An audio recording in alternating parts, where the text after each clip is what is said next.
Buenas tardes a todos.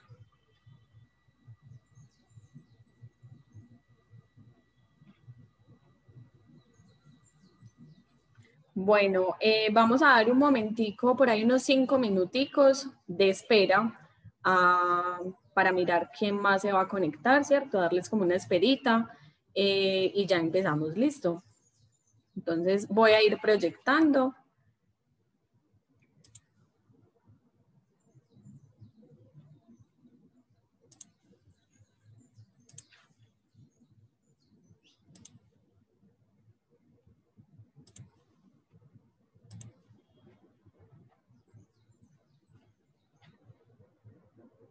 Anthony, me comentas porfa si se ve la presentación. Sí, ya se ve la presentación. Listo, gracias.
Bueno, buenas tardes. Ya transcurrieron los 5 minuticos, pues como de espera para las personas que se iban a conectar. La idea pues es, mi nombre pues primero que todo, mi nombre es Sara Tavares Cardona, soy la bióloga de Gaia Servicios Ambientales. La idea de esto es más que nada que ustedes tengan el conocimiento previo ante lo que les puede llegar a solicitar las autoridades ambientales respecto a las comunidades hidrobiológicas. Para esto entonces vamos a tener unos acuerdos. El primero es que por favor pues desactiven las cámaras, el micrófono, para que no vaya a haber como una interferencia en la señal. Segundo, pues ustedes a medida que vaya yo pues como dando la explicación o presentándoles pues todo, ustedes pueden ir haciendo las preguntas en el chat y esto se irá respondiendo pues ya al final. Y por último están las memorias pues del curso que van a ser subidas a las redes una semana después. Como el título pues del webinar decía, hoy vamos a hablar sobre las comunidades hidrobiológicas y el cumplimiento ambiental. Yo soy bióloga egresada de la Universidad de Caldas. En este momento estoy terminando una maestría en Medio Ambiente y Desarrollo. Trabajo para Gaia Servicios Ambientales. Y la unidad en la que trabajo es la unidad de laboratorio. Para nosotros empezar con esta charla, es súper importante que por lo menos nosotros mismos nos hagamos la pregunta de qué es una comunidad hidrobiológica, ¿cierto? Por esta razón, quise traerles o saber un poquito más sobre lo que ustedes saben con solamente una pregunta. Entonces, en el chat, mi compañero Anthony les dejó un link donde ustedes se pueden meter, por favor, a www.menti.com. Ahí van a colocar este código que es 4881-8079 y van a responder una pregunta que ya les voy a proyectar.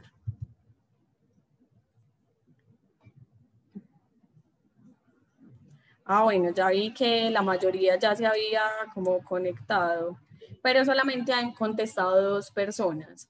Si es posible, pues de las 25 personas que hay que se puedan conectar e ir respondiendo lo que ustedes crean que es, no hay problema. La idea es que hoy es algo más de aprendizaje, ¿cierto? Que todos sepamos que es una comunidad hidrobiológica, qué es lo que las autoridades ambientales nos están solicitando, por qué nos lo solicitan, qué importante tiene eso, ¿cierto?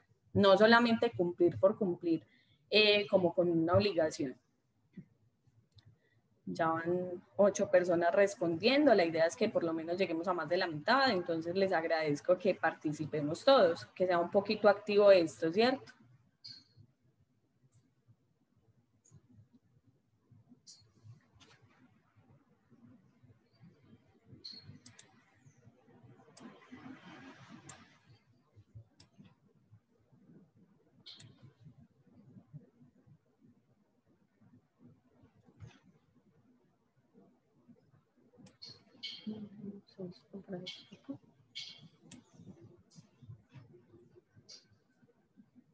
Bueno, va como un 91% que dice que son monitoreos de bioindicadores acuáticos. También hay personas, un 9% que nos ha dicho que es monitoreo de indicadores físico-químicos. Ninguno está mal, vamos a ir hablando, aprendiendo, entonces no hay problema.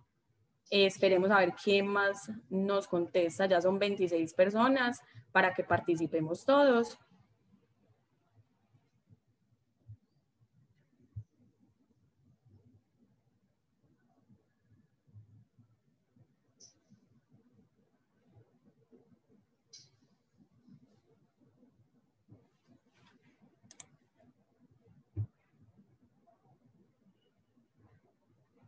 Van 12 personas respondiendo. Voy a dar un minutico más, por favor.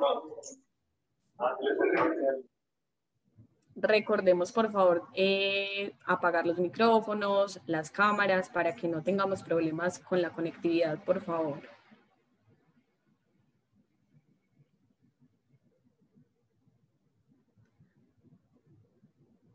Somos 27 personas y han contestado hasta ahora 12.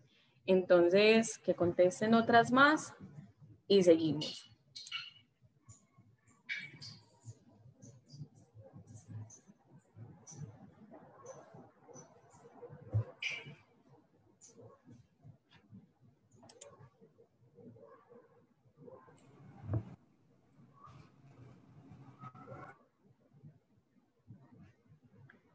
Bueno.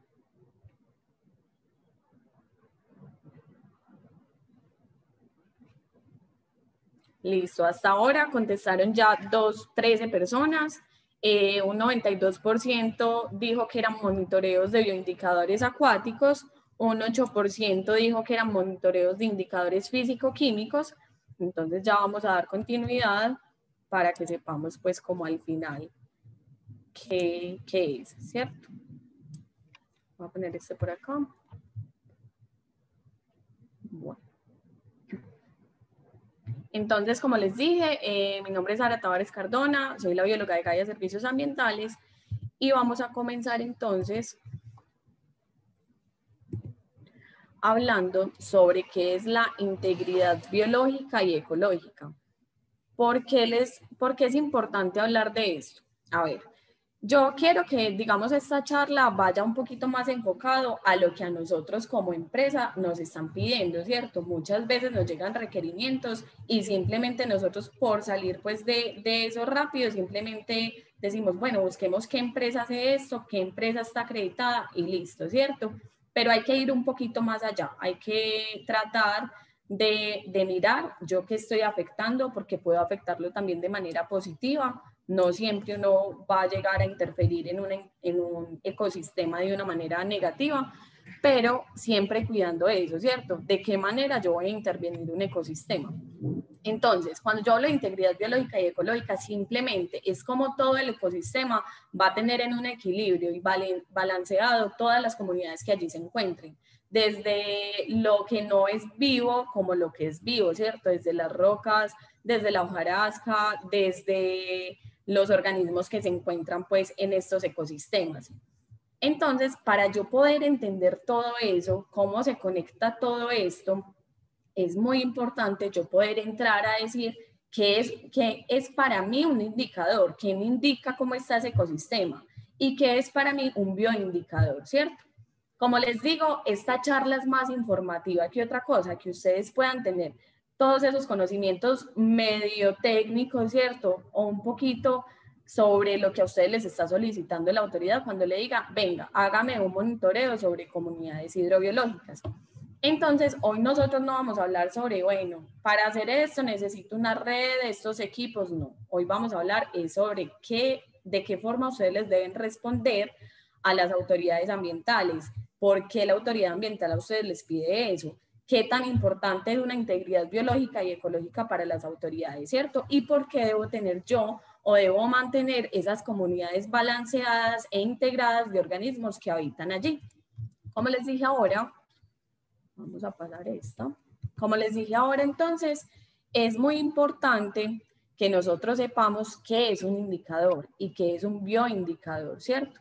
Cuando yo hablo de un indicador como tal, estoy hablando de unas características que son medibles, que me va a proveer como toda esa información que es útil sobre el estado como tal de, digamos, la quebrada que yo voy a mirar, de cómo es la calidad, pues, de ese ecosistema en este momento. Muchas veces uno puede ver todas esas variables físico-químicas, pH, conductividad, oxígeno disuelto, todo esto uno lo puede ver como un indicador, me está indicando cómo está en ese momento mi quebrada, ¿cierto? Pero ustedes saben que hoy yo puedo tomar una temperatura en una quebrada y mañana me sale otra temperatura, entonces es algo que está cambiando continuamente. Mientras que cuando nosotros ya le metemos la palabra bio de vida, nosotros ya estamos hablando de cómo diferentes organismos llegan a tolerar todas esas indicaciones que me está dando mi ecosistema, ¿cierto? ¿Qué organismos yo voy a encontrar cuando tengo un pH súper elevado, cuando tengo una temperatura súper bajita? Entonces ahí es cuando yo ya empiezo a hablar de un bioindicador. Pero llega otro tema muy, muy importante. Y es hablar de que no solamente en una quebrada todo lo que yo encuentre son bioindicadores. No, yo en una quebrada voy y voy a encontrar unas especies raras, voy a encontrar bioindicadores, voy a encontrar también organismos que son ubicuos. ¿Qué es un organismo ubicuo? Es un organismo que puede ser cosmopolita, ¿cierto? Que puede estar en muchas partes, que puede soportar unas temperaturas altas como unas temperaturas bajas. Entonces, yo tengo que tener en cuenta con qué me voy a encontrar. Porque es importante hablarles de esto. Cuando nosotros trabajamos con comunidades hidrobiológicas, generalmente por literatura, porque digamos muchas universidades han dado demasiados aportes importantes para uno poder decir, ah, sí encontré este pececito, eso quiere decir que hay un buen oxígeno, que soporta un oxígeno disuelto más bajito, bueno, e infinidad pues de cosas, ¿cierto? Pero es muy importante nosotros determinar cuál es ese gradiente ambiental por el que se mueven las especies. Cuando nosotros hablamos de gradiente ambiental, estamos hablando pues en esta gráfica que está aquí, perdón, esta gráfica que está por acá, en esta parte roja estamos simplemente representando un gradiente ambiental, ¿cierto? Cuando yo hablo en biología de fitness o abundancia, estoy hablando es como de esa eficacia biológica, como de ese número de especies que pueden llegar o descendientes que pueden llegar a tener una especie, ¿cierto? Un individuo, pero que está dentro de ese rango, o sea, ¿cuántas especies puede tener para que su población sea estable? Eso es lo que me determina a mí como ese fitness, ¿cierto? El fitness que tiene una especie. Entonces, cuando yo ya tengo en cuenta qué es el fitness biológico, cuando yo tengo en cuenta qué es el gradiente ambiental, que es por donde todo el individuo de la población va a tener un buen desempeño, se va a poder movilizar bien, entonces yo ya empiezo a ver cómo se van moviendo todas estas especies, desde las especies bioindicadoras hasta las especies raras y las especies ubicuas. Entonces podemos ver que un bioindicador, miren que está como en la parte media, ¿cierto? Él va a soportar y no va a soportar algunas características. Está muy estable donde está, ¿cierto? Cuando yo ya paso a la B, que son las especies raras, él me está mostrando que esa especie tiene un máximo desempeño, pero en algo muy restringido, en un gradiente ambiental totalmente restringido. Nos ha pasado muchas veces y yo creo que es algo de seguir pues estudiando demasiado, y es que uno va a una quebrada y no sé, uno por literatura, por lo que ha estudiado, por lo que algunos compañeros le han comentado, uno se da cuenta que, digamos, hay organismos que deberían estar en esa quebrada, porque esa quebrada tiene como todas las características para que ese organismo esté ahí. Pero oh, sorpresa, que no está ahí, sino que está más abajo, donde, mejor dicho, la quebrada está vuelta a nada, y uno dice, esta especie, ¿cómo fue capaz de sobrevivir a esto? Entonces es importante que uno ya empiece a decir, bueno, ¿qué jugó a favor para que esta especie esté ahí, cierto? ¿Cierto? Cuando una especie se empieza a volver rara. Entonces, todo esto hay que tenerlo mucho en cuenta cuando vamos a estudiar las comunidades hidrobiológicas. Pero entonces nosotros nos basamos mucho en la bioindicación, ¿cierto? Las autoridades ambientales se han basado demasiado en cuáles son esos organismos bioindicadores para ellos poderlos tener en cuenta y solicitarlo a las empresas que lo necesiten. Entonces, ya aquí están, cuáles son esos organismos que son utilizados como bioindicadores y qué es un organismo bioindicador. Valga la redundancia, un organismo bioindicador es el que simplemente me está diciendo, Sara, mira, hay una condición, o yo te puedo decir por mi presencia solamente que hay una respuesta a un estrés, que yo puedo soportar unas corrientes demasiado altas, ¿cierto? Una conductividad demasiado alta, un pH demasiado bajo. Entonces, solamente por la presencia de ese organismo en el momento de yo hacer el monitoreo, me estoy dando cuenta que me está reflejando ese estado biótico y abiótico del ambiente. Entonces, acá ya empieza un mundo inmenso, ¿cierto? Como les decía ahora, yo no les voy a hablar sobre cómo es el monitoreo para esto, cómo es el monitoreo para lo otro, porque de verdad es algo demasiado amplio y es como un tema para otro webinar, pensaría yo. Pero entonces vamos a hablar de cuáles son esos bioindicadores. El primero que vamos a hablar, ¿por qué el primero? Porque es como el que está en ese eslabón súper chiquito de la cadena alimenticia, que de verdad si esos no existieran, así sean diminutos, los otros organismos y hasta nosotros tendríamos problemas para subsistir. Entonces, ¿quiénes son ellos? El plancton. ¿El plancton qué es? Simplemente es un grupo grande que está abarcando algunas algas, algunas bacterias, algunos crustáceos, pero son demasiado pequeños, ¿cierto? En el plancton podemos encontrar el fitoplancton y el zooplancton. Entonces vamos a hablar de los dos. Cuando yo empiezo a hablar del fitoplancton, él es un productor. es un organismo autótrofo, lo que nos decían en el colegio, que depende de qué, de la luminosidad, ¿cierto? De la luz, para poder hacer fotosíntesis y ya poder generar su mismo alimento, ¿cierto? Entonces ya cuando nosotros vemos quién es el zooplancton ya son animalitos un poquito más grandecitos, diferentes pues a las microalgas, que es el fitoplancton, y ya son organismos como los rotíferos, que empiezan es como a volverse un eslabón que puede llegar a ser esa alimentación para otros organismos, como peces. Hay unas larvas de peces que son tan pequeñitas que se llegan a alimentar entonces del zooplancton y hasta el fitoplancton. ¿Qué pasa?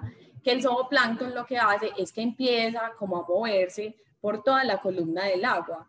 Pero entonces él va, come fitoplancton o se come, el zooplancton se come a los más chiquiticos, entonces como una depredación y empieza a moverse. El plancton, ¿qué pasa con el plancton en general? Ellos son muy sésiles, pues, y son demasiado como débiles para poder moverse como hace un pez contracorriente, ¿cierto?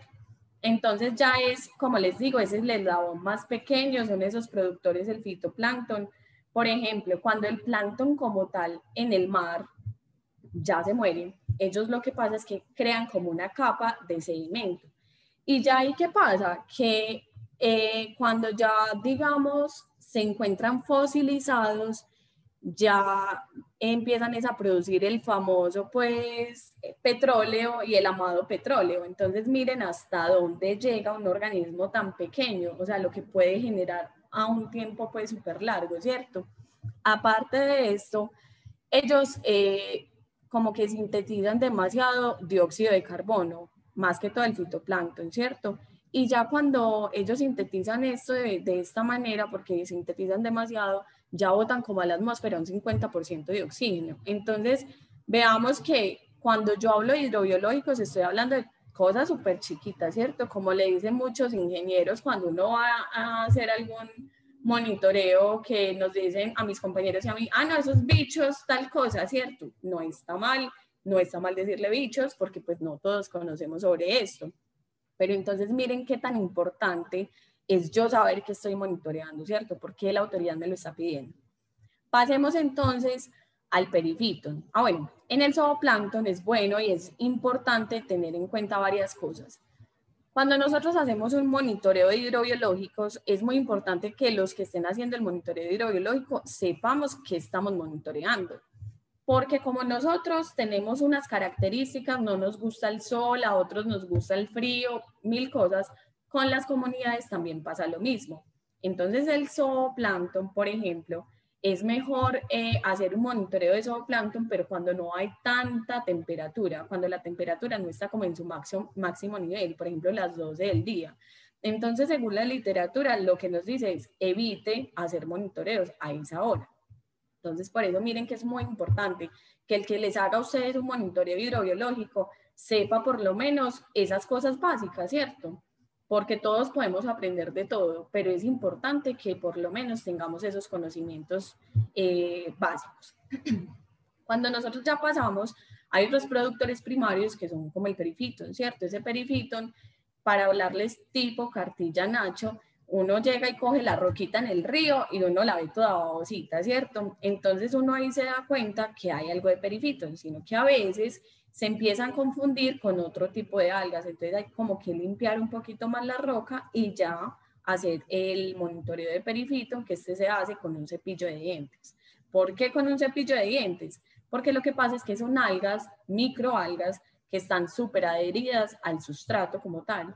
Entonces ya se hace el raspado y ya se manda al laboratorio, ¿cierto? Pasamos a hablar entonces de los macroinvertebrados bentónicos. Lo que vemos acá, este individuo es una larva de una libélula, ¿cierto? Ellos son bioindicadores, ¿por qué? Son bioindicadores porque el ciclo de vida de ellos es muy corto. Cuando yo tengo un ciclo de vida muy corto, respondo mucho más rápido a cualquier impacto que se me genere en mi ecosistema. Aparte de esto, son organismos que se alimentan de demasiadas cosas como es la materia orgánica, hay unos que se alimentan de la hojarasca. Entonces se han dado varios como estudios ecológicos donde se ha demostrado que si yo me encuentro, por ejemplo, un libelulide, como es como se llama entonces yo ya me doy cuenta que este organismo está en la mayoría de aguas, de calidades de aguas buenas, ¿cierto? Y existen diferentes índices que me pueden decir eso. Ya pasamos a los peces, que los peces ya pueden llegar a ser pues consumidores primarios y secundarios. Hablo de primarios es porque hay unas larvas de peces súper pequeñitas que se empiezan a alimentar pues de otras cosas, como el zooplancton, y ya están pues los consumidores ya más grandecitos, como son ya los peces más grandes.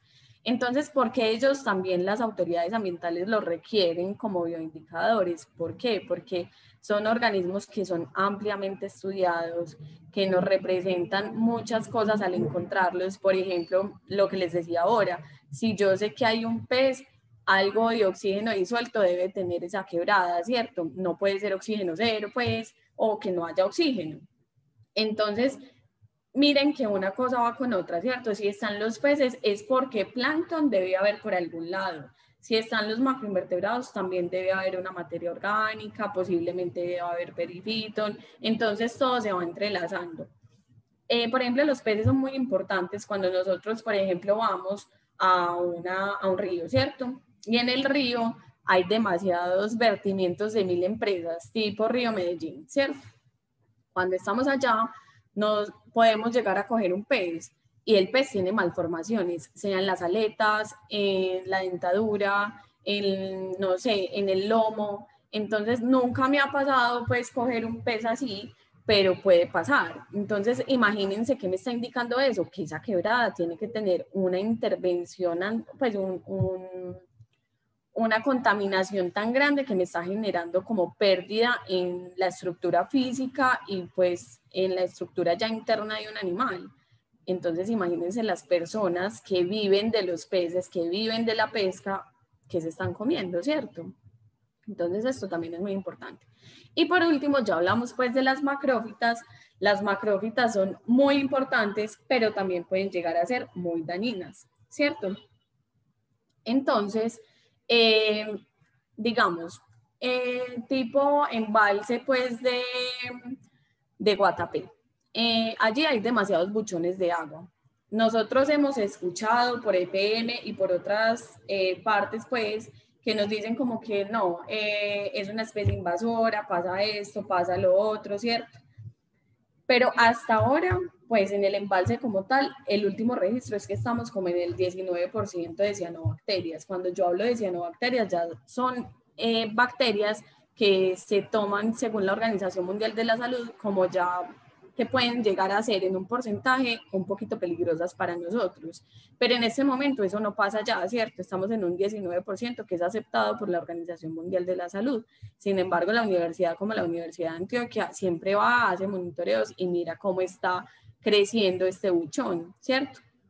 Pero entonces, muchas veces no sabemos qué hacer con el problema. Entonces, tenemos el problema al frente, que es, por ejemplo, el buchón de agua, pero entonces, ¿qué hacemos? Entonces, se han adelantado demasiados estudios. Doy el ejemplo del buchón, que es como el más conocido, y es que ellos adquieren demasiado nitrógeno, tienen demasiado nitrógeno. Y como nosotros sabemos, las plantas necesitan para su crecimiento nitrógeno. Entonces, en muchas partes que están haciendo, están volviéndolo una materia prima. ¿Y cómo lo están haciendo? Están haciendo un compost de buchón de agua y empiezan a hacer como un riego de esta materia prima. Entonces miren que tal vez los problemas los podemos convertir en soluciones, que es muy importante. Como les decía entonces, miren que todo es como una cadena trófica, ¿cierto? Empezamos desde esos consumidores primarios, que es el fitoplancton, seguimos al zooplancton, del zooplancton muchos invertebrados o macroinvertebrados se alimentan de ellos, hay algunos vertebrados que también llegan a alimentarse de ellos y ya por último están los peces y ya nosotros, ¿cierto? Entonces es muy importante que cuando nosotros vayamos a hacer un estudio hidrobiológico y la autoridad me lo requiera, yo primero piense en todo esto y esto es tan importante que las empresas empiecen a tenerlo como en cuenta, como que tengamos esa mentalidad un poquito más ambiental que digamos, listo, soy una empresa que va a hacer una carretera, necesito sacar material de tal río. pero entonces yo cómo voy a afectar ahí, ¿cierto? Yo debería entender que estoy afectando la dinámica de un ecosistema. Entonces ese es como el mensaje principal que les quiero dejar. Ya entonces entramos a hablar como tal de esas autoridades ambientales, ¿cierto? Hay unas autoridades ambientales que están inmersas en la utilización de comunidades hidrobiológicas para la calidad del agua. ¿Cuáles son estas autoridades? La ANLA, la Autoridad Nacional de Licencias Ambientales, está el IDEAM, que el IDEAM es el que prácticamente nos dice a nosotros, que es el que nos audita, nos dice, usted como empresa o como laboratorio está apto para hacer un monitoreo, ¿cierto? Él nos audita, nos da pues como la licencia para nosotros poder hacer estos monitoreos. Tanto que ellos más o menos en el 2017-2018 sacaron un protocolo de monitoreo del agua, así se llama, y la mayoría de las empresas se debe basar en este. Sin embargo, esto ha ido cambiando mucho, ¿cierto? Y nos basamos en otras cartillas, en otros protocolos como el Standard Methods y otros, ¿cierto? Y también están las corporaciones autónomas regionales. Entonces, nosotros, yo quiero que, digamos, ustedes como clientes o como compañeros, ¿cierto? Colegas, tengamos en cuenta que nuestro trabajo no solamente es ir a campo, tomarles una muestra, porque, digamos, a mí me llama una empresa y me dice, bueno, Sara, necesito, mire, la autoridad solamente me dijo, Sara, Pepito, necesito que me haga o que me caracterice esta quebrada, ¿cierto? O usted me está solicitando un permiso de vertimiento, pero entonces necesito que me evalúe todas las variables físico-químicas y me mire las comunidades hidrobiológicas. Cuando ustedes le solicitan eso, ustedes ya lo llaman a uno, entonces, ay, Sara, necesito que nos haga esto, tan. Y nosotros, entonces les decimos, listo, podemos hacer esto en 15 días. Entonces el cliente siempre me va a decir, pero ¿por qué en 15 días? ¿Por qué? Porque es que las autoridades se volvieron un poquito más estrictas ya hace muchos años. Entonces, ¿qué dijeron? Bueno, no. Usted ya está acreditado o ya tiene su licencia, pues, para hacer un monitoreo de agua o de hidrobiológicos por el IDEAM. El IDEAM lo acreditó, ¿cierto? Pero entonces, venga, ¿usted cómo va a hacer eso? Entonces, ¿qué toca sacar? Toca sacar con la ANLA un permiso que es un permiso carito, ¿cierto? Hablando pues en términos de plata, y es un permiso que se llama permiso de recolección de especímenes de especies silvestres. Ese permiso que yo saco con la ANLA es un permiso en el que yo le digo, tanto para las comunidades hidrobiológicas como por ejemplo para la fauna y la flora, yo le digo cómo voy a hacer eso y cuáles son las personas que voy a tener a cargo de esto.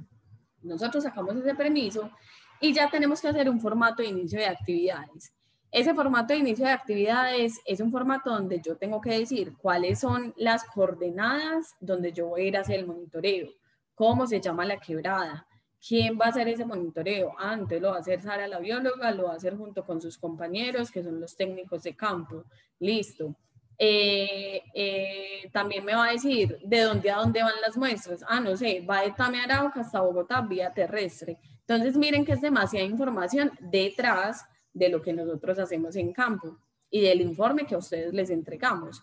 Por otro lado, lo que más les interesa a ustedes como clientes cuando van a hacer un estudio hidrobiológico es que ya cuando ustedes entregan todo el informe y todo para su permiso de vertimientos, por ejemplo, entonces ya les empiezan a decir, o la autoridad les dice, por favor entrégueme dónde está el certificado de inclusión a la colección biológica, ¿cierto? Entonces ese certificado está, ya nosotros lo que hacemos es sacarlo, ¿cierto? Sacarles ese certificado por medio de la colección biológica que debe estar como acreditada por el Instituto von Humboldt. Sacamos ese certificado y se lo entregamos al cliente y ya el cliente lo que debe hacer es entregárselo a la autoridad ambiental. Luego de eso tenemos que hacer un registro en el sistema de información biológico para que todo lo que nosotros estamos colectando quede como en una base de datos. El informe que se le debe presentar a la ANLA y una GDB, que es la Geodata Base, ¿cierto? De lo que nosotros colectamos. Entonces ya las autoridades comenzaron a decir, no, listo, yo necesito que ustedes, tanto el análisis físico-químico como hidrobiológico, siempre me lo hagan junto. ¿Por qué? Porque es muy importante yo saber en qué condiciones estaba la quebrada y qué organismos han sobrevivido a esto, ¿cierto? O cómo el organismo me está mostrando cómo ha sido la dinámica de ese ecosistema. Entonces, el análisis físico-químico simplemente me está proporcionando una información detallada de esas condiciones propias del cuerpo hídrico, pero en el momento del muestreo. Ya cuando hablamos de análisis hidrobiológicos, como les he dicho, ya son comunidades de organismos que me van a proveer una información muy íntegra sobre el estado del medio en las últimas semanas, meses y en un lapso mucho más largo que un análisis físico-químico. Entonces, según su ciclo biológico, ya me permite a mí inferir de qué manera esas condiciones ambientales me están favoreciendo o afectando la presencia de ellos. ¿Listo? Entonces, por eso siempre que les pidan un análisis hidrobiológico, generalmente se los van a pedir con un análisis físico-químico. Entonces, nosotros desde nuestro trabajo como tal, hemos visto que cómo sería un monitoreo indicado. Como yo sé que cuando yo le pido a una empresa, a un laboratorio, hágame un monitoreo hidrobiológico, cómo sé que por lo menos me está diciendo, listo, lo voy a hacer este monitoreo, pero pienso que lo que usted me está pidiendo se puede mejorar de esta y esta manera. Porque es lo que les digo, no es quedarnos solamente en que la autoridad ambiental me dijo, vaya y hágame un monitoreo hidrobiológico. Yo voy y lo hago, pero lo hago como quiero, ¿cierto? Por ejemplo, muchas veces se hace solamente en una de las épocas hidrológicas, por ejemplo, en época húmeda, ¿cierto? Pero entonces, ¿qué pasa cuando ya empieza la época seca? ¿Qué pasa con esas comunidades? ¿Siguen las mismas o ya no hay más macrófitas o hay más macrófitas? Entonces, es importante esto. Y por otro lado están los puntos de monitoreo. Esos puntos de monitoreo muchas veces nos dicen, no, pero solamente hágame un puntico. Pero entonces es importante que ustedes sepan que cuando ustedes les entregan la información al cliente, a la autoridad, perdón, muchas veces ese punto no es suficiente porque la autoridad le va a decir, venga, pero entonces si su vertimiento, perdón, les muestro acá, si su vertimiento, por ejemplo, es este de acá, y usted solamente me hizo este punto aguas abajo del vertimiento, usted, o sea que las comunidades que encuentre aquí y los análisis o parámetros físico-químicos solo me los está atribuyendo a su vertimiento, porque usted no me está mostrando cuál es su punto de referencia. O sea, que lo que hay más arriba, por ejemplo, si más arriba hay impactos antropogénicos como la ganadería, como la recreación, son impactos que se están generando en toda la comunidad del río. Entonces, ¿usted por qué no me tuvo eso en cuenta? Ahí es donde uno tiene que empezar a decirles a ustedes como clientes qué es lo más importante de hacer, ¿cierto? Cómo es la manera más práctica de hacerlo y cómo es la manera más apta de hacerlo. Entonces, generalmente uno diría, no, lo mejor es que usted haga punto aguas arriba, punto medio y punto aguas abajo. Pero listo, no lo pueden hacer por temas económicos o por lo que sea. Entonces, por lo menos mínimo, hacer aguas arriba y aguas abajo.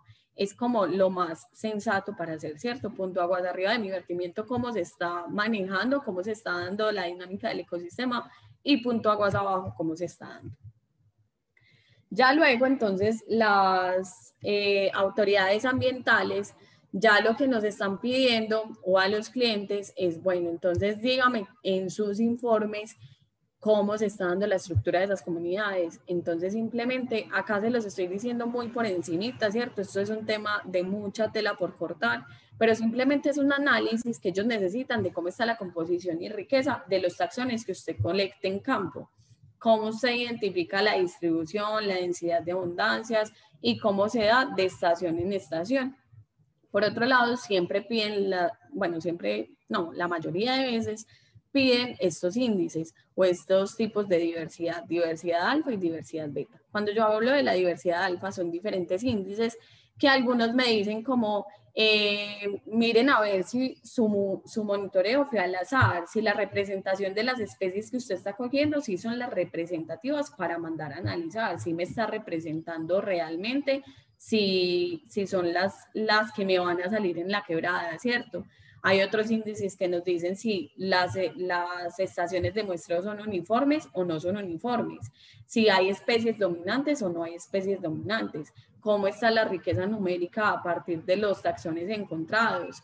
Y hay un índice que es muy utilizado en Colombia y en otros países, que es el BMWP, es un índice pues que como muchas veces en Colombia pasa eso, que en otros países hacen un índice de X cosa y nosotros ahí mismo lo cogemos y lo adaptamos. Todavía hay mucho por hacer con este índice, pero por lo menos hemos avanzado un poquito en saber cómo hacerlo, ¿cierto? Este BMWP está para los macroinvertebrados, que es como las larvitas de las libélulas que les mostré ahora. Entonces, este índice solamente sirve para esto, para estas comunidades, y me dice si está contaminada el agua, si no está contaminada, y eso de qué depende de la presencia o no que hayan de algunos organismos, ¿cierto? Ya la diversidad beta, por otro lado, simplemente con un índice que se llama el índice de Jacquard, me está diciendo cómo se comportan las dos, por ejemplo, los dos puntos de monitoreo, ¿cierto? O las dos estaciones. Entonces, cómo se comporta aguas arriba respecto a aguas abajo. Entonces, es simplemente como una similitud entre los dos puntos de monitoreo. Ya luego, entonces, muchas autoridades ambientales piden un análisis que se llama análisis de correlación canónico. Esto ya es algo ya pues, más estadístico, que simplemente me tiene en cuenta cuál es el punto de monitoreo, me tiene en cuenta cuáles especies encontré y me tiene en cuenta cuál es la relación con esas variables físico-químicas que se toman al mismo tiempo. Entonces, a veces la autoridad no requiere ese análisis de correlación canónica, pero muy chévere o muy bueno pues cuando una empresa que está solicitando este servicio sabe de antelación este tipo de cosas y dice, bueno, yo quiero entregar un buen trabajo. Yo sé que estos otros índices son los que siempre piden, pero qué bien sería entregar un análisis de correlación canónica que literal me diga cómo se está relacionando unas variables con otras. Entonces es como para tenerlo en cuenta. Ya entonces, esta pregunta, ¿cuándo a mí me pueden llegar a solicitar un estudio hidrobiológico? Estos estudios a mí me los pueden solicitar para un permiso de vertimientos, para un estudio de impacto ambiental y el seguimiento de estos, para caracterización de aguas superficiales, simplemente como líneas base, como dígame qué hay en esa quebrada, dígame qué hay en ese río, ¿cierto? Como estudios de investigación, como sustracción de áreas. Entonces, miremos que aunque sea un tema del que no todo el mundo está pendiente, sería muy bueno que, como sabemos ya las importancias de estas comunidades hidrobiológicas, nosotros por lo menos tengamos la capacidad de decir por qué es importante hacer esto, ¿cierto? Si la autoridad me lo está requiriendo, ya entiendo por qué me lo está requiriendo. Y si yo puedo hacerlo de la mejor manera, qué bueno que tengamos esa conciencia ambiental. Y ya por último, pues nuestro lema, por decirlo así, es pasión por un planeta sostenible en Gaia. Nosotros lo que hacemos es pues con demasiado amor y muy conscientes de lo que estamos haciendo. Entonces la idea es que no solamente veamos los individuos que encontramos como simples bichitos, como, ay, pues un pez no vale nada, ¿cierto? Simplemente ellos son organismos vivos y nos dan demasiado a nosotros. Entonces, qué bueno que las empresas empiecen a ser un poquito más conscientes del trabajo que estamos realizando y obviamente siempre vamos a tratar nosotros de mejorar para entregarles pues un trabajo a nuestros clientes, colegas y lo que sea con una calidad muy buena. Entonces siempre estamos en un constante aprendizaje. Como les dije, simplemente es como más de contarles a ustedes qué es esto, que ustedes tengan más información sobre lo que nosotros hacemos, cómo lo hacemos y de la forma en que lo hacemos. Y que ustedes tengan claro que cuando una autoridad ambiental les requiere algo, no solamente es pensar en el monitoreo y entrégueme el informe, sino qué hay detrás de eso. Como les contaba, el permiso de colecta, que ustedes sepan que las empresas lo tienen, que por lo menos sepan que les van a entregar el certificado de inclusión a la colección biológica, que tengamos esos conocimientos básicos para que los trabajos se hagan de la mejor manera y con la mejor calidad. Entonces era un webinar corto, pero la verdad pues espero que les haya interesado el tema, que hayan aprendido un poquito más y obviamente todos tenemos más por aprender, entonces pues estoy dispuesta a sus preguntas y espero que les haya gustado mucho la presentación. Muchas gracias.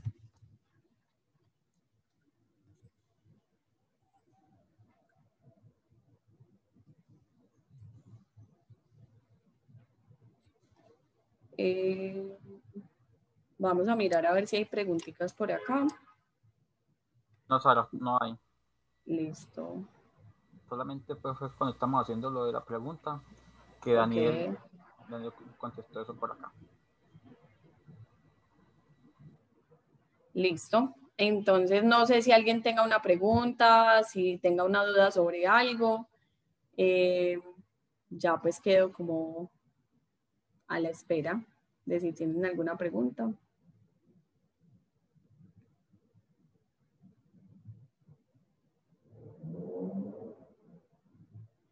Bueno, aquí dice, buenas tardes. ¿Qué diferencia hay entre una caracterización de aguas y el estudio de hidrología? Yo creo, Tony, que acá nos podemos apoyar mucho los dos. Por ejemplo, cuando a mí me dicen haga una caracterización de agua, ¿cierto? Muchas veces es, como dice su palabra, caracteríceme totalmente qué hay en el recurso acuático y cómo se está como moviendo en ese momento, ¿cierto, Tony? No sé, ya en el estudio de hidrología, ya yo creo que Tony nos puede complementar. Bueno, buenas tardes. Ahí pues tenemos dos cosas. La primera es un estudio hidrológico. En este estudio hidrológico engloba todo lo que tiene que ver con precipitaciones, caudales máximos de una máximos, medios y mínimos de una cuenca, cómo se comporta en diferentes periodos de retorno, cuando hay mayor precipitación y mayores caudales. Y además, también la caracterización es para conocer el estado actual o una fotografía de un día de la fuente. Paula, no sé si ahí tenemos respuesta a la pregunta.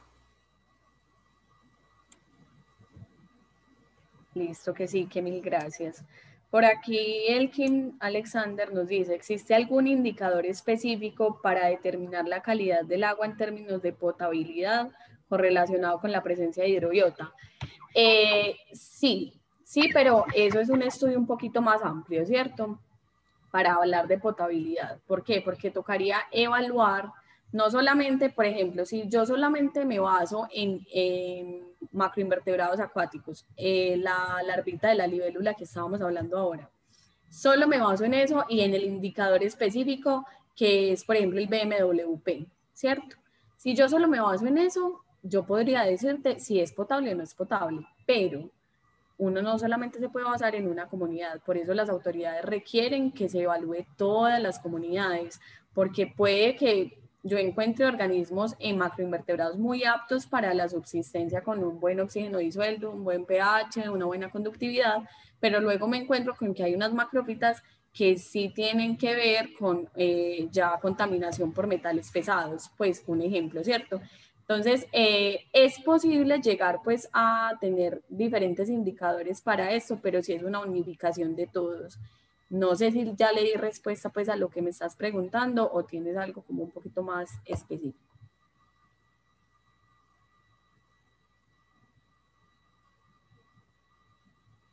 Listo.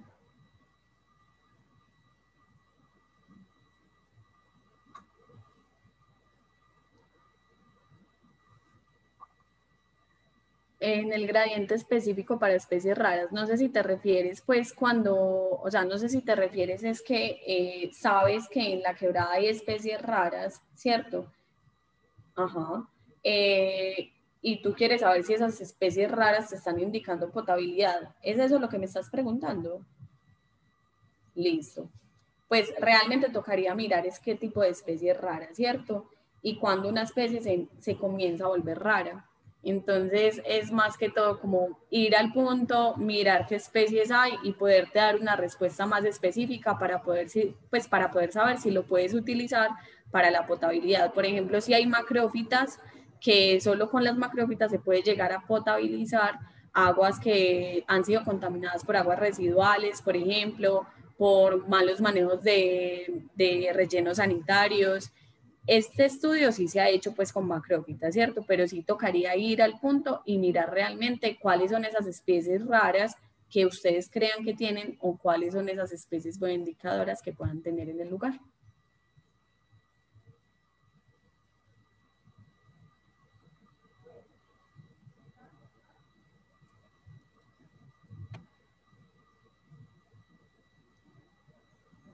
No sé si ya te di respuesta a él, que me cuentas.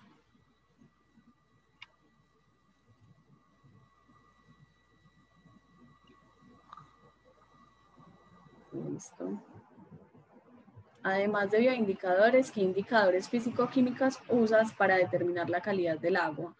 Bueno, esto es, a ver, cuando uno correlaciona, por ejemplo, tanto las variables físico-químicas como ya los bioindicadores, uno lo que hace es por literatura empezar a mirar en dónde se encuentran más las especies, ¿cierto? Por ejemplo, si yo veo quironómidos, que son larvas muy pequeñas cuando alzamos las rocas en los ríos, ¿cierto? Ellos ya tienen como una carta que viene con ellos que me dice dónde voy a encontrar estos organismos, ¿cierto?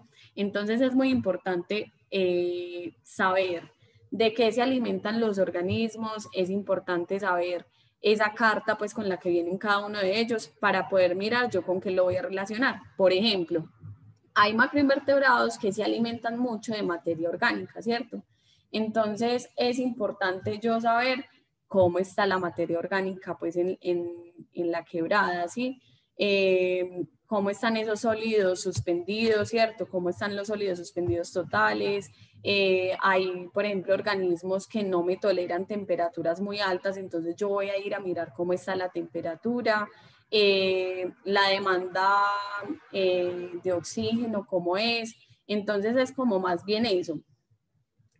¿Qué organismos o bioindicadores estoy encontrando para yo poder determinar con qué indicadores físico-químicos los voy a usar? Por eso es tan importante el análisis de correlación canónica, porque tú cuando ya metes pues al programa que puede ser PAST o RStudio, cuando tú ya ingresas todos estos datos, él con abundancias, con diversidades y con otras como valores que uno hace ya estadísticamente, también puede llegar a sacar eso, con qué indicadores físico-químicos empiezo a relacionar.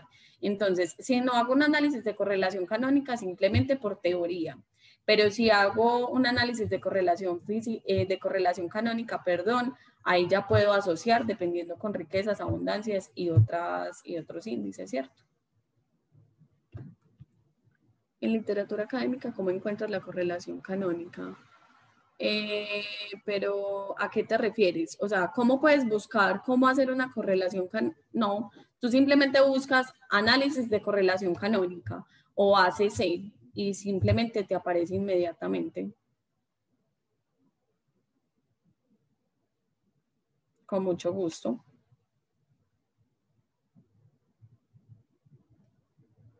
Walter, después de efectuar los monitoreos de comunidades microbiológicas, ¿qué mecanismos de conservación de las muestras son las más relevantes? Esto con el fin de garantizar el muestreo.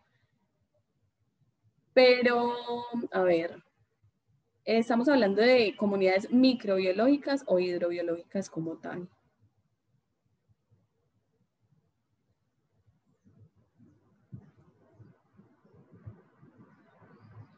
Porque cuando ya nosotros hablamos como de esos mecanismos de hidrobiológicas, bueno, cuando nosotros ya hablamos de mecanismos de conservación, no sé si estás haciendo referencia a esto, es como yo cómo voy a conservar la muestra para que llegue bien al laboratorio donde se va a hacer el análisis. Es como esto, lo que me estás preguntando. Bueno, es eso. Entonces, como les dije ahora, hay varios protocolos para poder hacer esto, ¿cierto? Por ejemplo, está el protocolo del IDEAM, pero el Standard Methods en este momento es el que más te puede brindar la información adecuada para hacerlo. Nosotros como Gaia tenemos como nuestro procedimiento de hacerlo, ¿cierto? Dependiendo de cada comunidad hidrobiológica, hay una forma de conservarlas para que lleguen bien pues a los laboratorios. Muchas veces en campo pasan muchas cosas, se regó el alcohol. Les voy a dar un ejemplo, por ejemplo, las macrófitas. Las macrófitas generalmente ellas son conservadas pues como en una prensa de periódico, por ejemplo, y uno lo que hace es rociarle alcohol al 96%. Hay otras personas que lo hacen de otra manera, ¿cierto? Pero han llegado pues hasta ahora bien así, ¿cierto? Prensadas y con alcohol. Pero para las otras comunidades que les mostré hay muchísimas formas de conservación. Entonces es un tema amplio, pero sí lo puedes consultar en el Standard Methods y como les dije en el protocolo del IDEAM, que igual pues como les dije al principio, esto va a quedar pues grabado, ¿cierto? Y se va a subir a nuestra página para que puedan saber cómo mejor.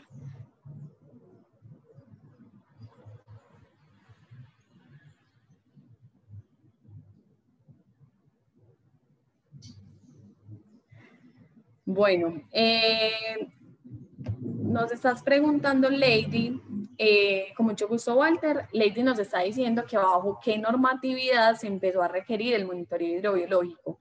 La normatividad como tal no la tengo en este momento pues como muy clara de cuál es, pero sí está rigiendo desde la ANLA mucho antes del 2017. Entonces, y pues hoy en día es demasiado ya como importante para las diferentes autoridades ambientales. Sin embargo, cuando subamos pues como la presentación en un comentario, sí les voy a dejar entonces la normatividad, cuando se empezó a regir pues esto, listo, o cuando se empezó a requerir.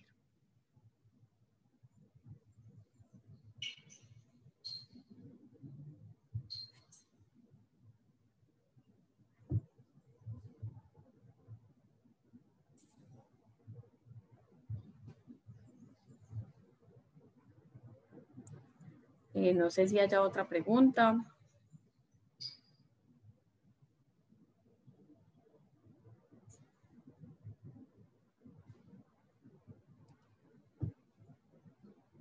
Bueno. Bueno, muchísimas gracias por participar. Espero que les haya gustado demasiado pues esta charla y que hayamos aprendido un poquito entre todos pues sobre estas comunidades. Que tengan una buena tarde y pues estamos obviamente a la orden para todo lo que ustedes necesiten, requieran y estaremos hablando. Muchas gracias. Con mucho Muchas gracias a gusto. todos.